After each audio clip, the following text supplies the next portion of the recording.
There is one question that sooner or later everyone asks themselves, not out loud, inside, at 3 in the morning when the pain is too big to sleep through and too personal to tell anyone. Why exactly this? Why exactly me? Why exactly this much? Michael Newton regressed more than 1,000 patients into deep trance and received an answer to this question, not from religion, not from philosophy, but from the people themselves who had seen the moment when they chose this life. And the answer they gave again and again destroys everything most people think about suffering, about fate, and about the people who cause them pain. Stay with me, because what you're about to hear about the person who caused you the deepest pain will change how you look at them, forever. Let's start where everything begins, with the world of souls, and with what Newton called the preview, the process that precedes every incarnation and that almost nobody knows about in detail. After death and after the meeting with the Council of Elders, the soul enters what Newton described as the Hall of Lives, a space where several versions of a future life unfold simultaneously. Not like films you watch from the outside, like states you live through from the inside. For a few seconds of subjective time, you are literally inside each of them, and you feel what exactly this version will do to you, to your soul, to what is not yet unfolded in you. Then you come back, and you choose. The critically important detail that almost every retelling of Newton misses. The soul doesn't choose from an infinite menu. It is offered between 2 and 5 options, pre-selected by a guide based on what exactly this soul needs to work through at this stage of its development. This is not arbitrary and not random. It is a surgically precise matching of circumstances to a specific task. And here is where what most people are not ready to hear begins. The most difficult options are chosen most often, not because the soul is a masochist, because it is precisely in the difficult options that something exists that is absent from every easy one. Newton called this accelerated learning.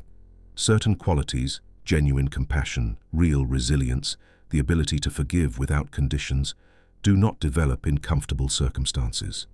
They develop only through the specific experience that demands them. You cannot learn compassion by reading about someone else's pain. You can only learn compassion by going through pain that makes it impossible for you not to understand another person. You cannot learn forgiveness through reasoning about its value. You can only learn forgiveness by encountering what seems unforgivable and finding it in yourself anyway.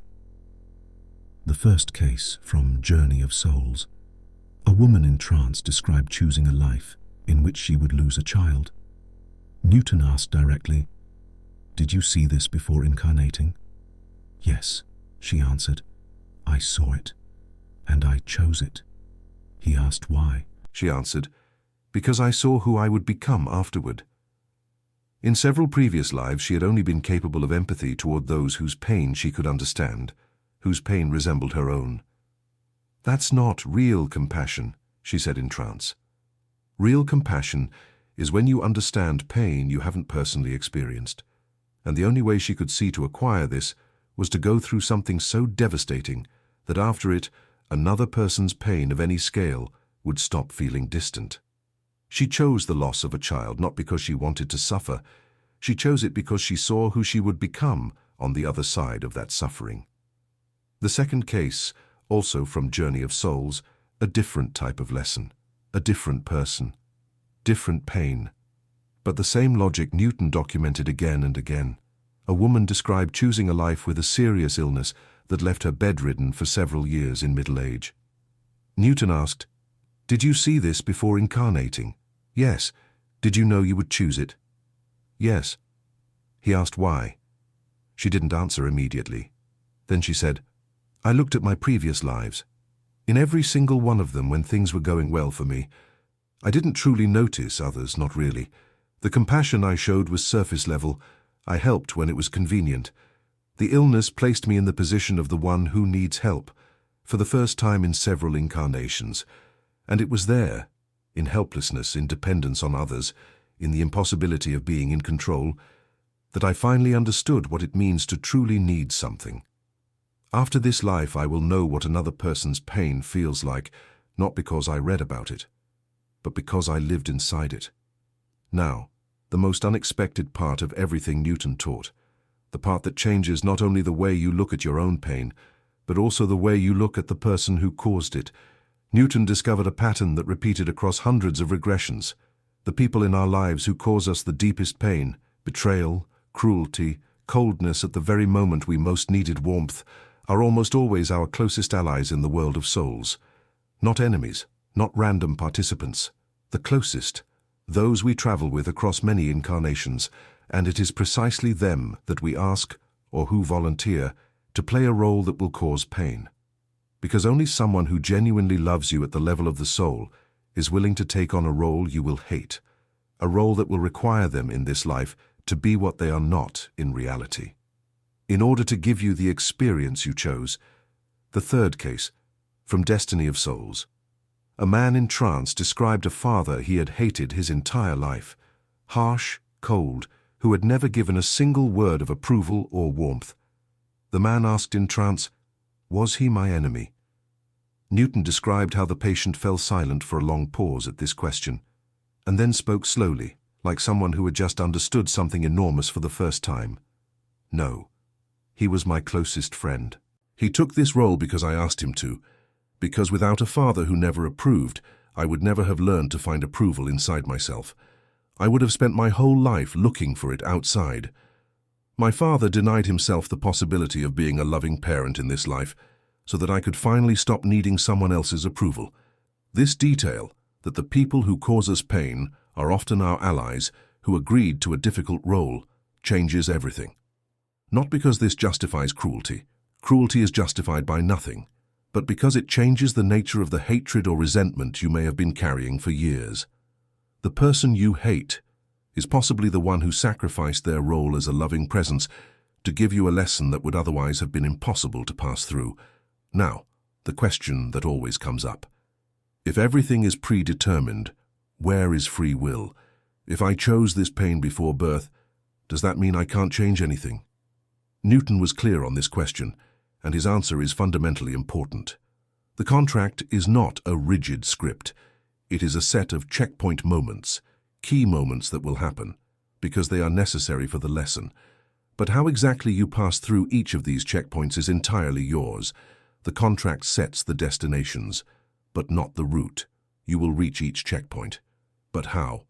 Through bitterness or through acceptance, through closing down or through opening up, through hatred of the person who caused the pain, or through understanding. This is the space where your freedom lives. And it is precisely these decisions, made under conditions of genuine uncertainty when you don't know why any of this is happening, that are what you actually earn in this life. Moreover, Newton documented cases where the contract was renegotiated in the middle of a life, where the soul, in a state of very deep sleep or meditation, effectively made contact with its guide and discovered that part of the contract was no longer mandatory, because what was supposed to happen through it had happened by a different route. Newton described cases where chronic illnesses went into remission after such experiences, where relationships that seemed doomed suddenly transformed, not because someone outside changed the plan, but because the soul within the life had reached an understanding that made continuing along the previous path unnecessary. This means something practically important. If you carry inside you the question, why is this happening to me specifically? Perhaps the question isn't quite right. Not why this is happening to you, but what exactly it is trying to develop in you. Not what punishment you are receiving, but what quality you are acquiring. Newton described how patients who arrived at this understanding did not stop suffering. The pain didn't disappear, but something in their relationship to it changed fundamentally. As if they had stopped being victims of circumstances and had become, not immediately, not completely, but had begun to become the authors of an experience they had chosen. People who are going through this not because they are destined to, but because they chose to. And finally, what Newton described as the most important thing he discovered across 20 years of this work. Not one of more than 1,000 patients who regressed to the moment of choosing a life described that choice as a tragedy. Not one. Each of them, in trance in a state where lying is physically impossible, described that moment as a moment of complete clarity. When you see the difficulty you are choosing, and simultaneously see who you will become on the other side of that difficulty. And it is precisely that vision of who you will become that makes the choice not frightening. Not because the pain isn't real, but because behind the pain, a version of yourself is visible that cannot be created any other way. Newton ended conversations about this always the same way. He said, "The people you meet in life, the difficulties you go through, the pain you carry, this is not a random collection of circumstances. This is precisely selected material for a specific task that only you are capable of doing, because only you chose exactly this material." Write in the comments, is there a person in your life who caused you deep pain and with whom, if Newton is right, you had a contract before birth? And did this knowledge, even slightly, change how you look at them